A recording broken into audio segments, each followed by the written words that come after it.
Adakah anda penggemar udang? Tidak kiralah dari saiz kecil, besar atau lobster, masaklah apa saja jenis masakan, kesedapan dan kemanisan udang pasti menggamit selera anak tekak. Ramai di kalangan kita yang hendak tahu cara memilih udang di pasar, terutama sekali buat yang kali pertama, bagi memudahkan samada udang yang anda pilih itu segar ataupun tidak. Semestinya pemilihan udang yang segar sangat penting bagi memastikan juadah udang yang dimasak sedap dan mengelakkan anda mendapat masalah keracunan. Dengan itu, tidak semua udang yang ada di pasar masih dalam kondisi yang baik. Di sini saya akan berbagi tips untuk anda memilih udang yang masih elok dan sebagai paduan dalam memilih udang. Jom simak. Tips yang pertama, badan udang. Badan udang dalam keadaan baik iaitu tidak terlerai atau tertanggal dari kepalanya. Malah udang segar dalam keadaan baik pada kaki serta kulit kepalanya juga tidak mudah terkoyak.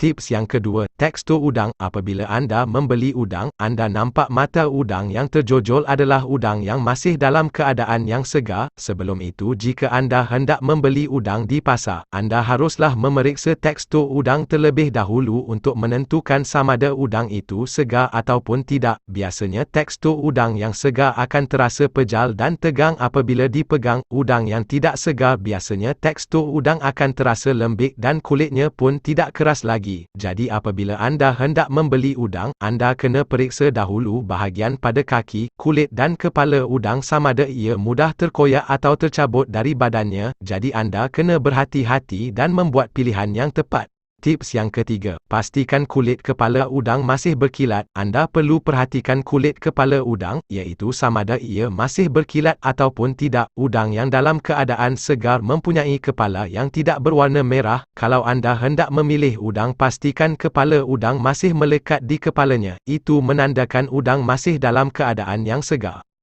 Tips yang keempat, kulit udang lembap. Udang seharusnya mempunyai kulit yang masih lembap, bukannya kelihatan kering. Anda juga harus memperhatikan kulitnya juga tidak retak.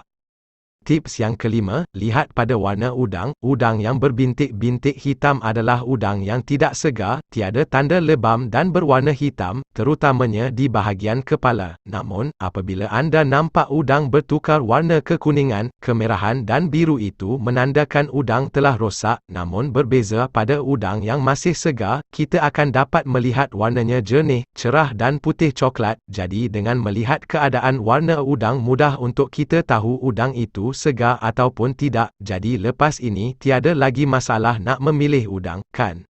Tips yang keenam, periksa lendir pada udang. Udang yang dalam keadaan segar biasanya tidak mempunyai lendir yang banyak apabila dipegang. Lain pula dengan udang yang tidak segar, ia akan mengeluarkan lendir yang banyak. Itu adalah tanda udang tersebut sedang dalam proses pembusukan. Sebaik-baiknya anda elakkan daripada membeli udang yang tidak segar. Anda perlu membuat pilihan yang lain. Carilah yang segar.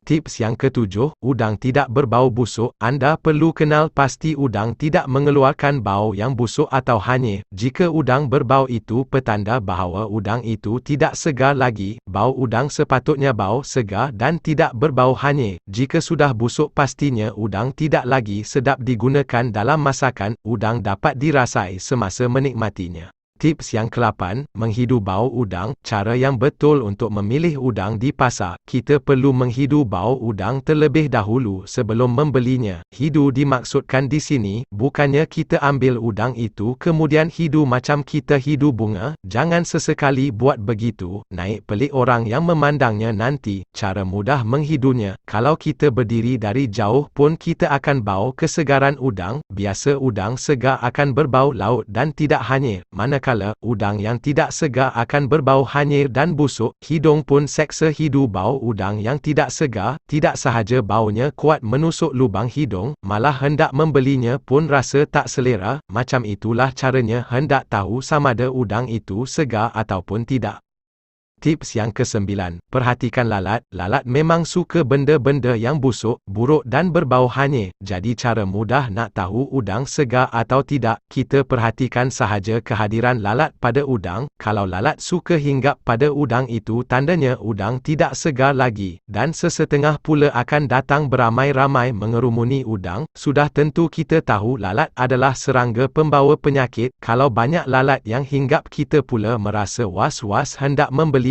Betul tak? Sebaiknya pilihlah udang yang segar agar bukan rasa dalam resepi kita masak sahaja sedap, malah kesihatan kita pun terjamin daripada terkena sebarang penyakit melalui makanan. Semoga dengan perkongsian ini bermanfaat buat anda semua.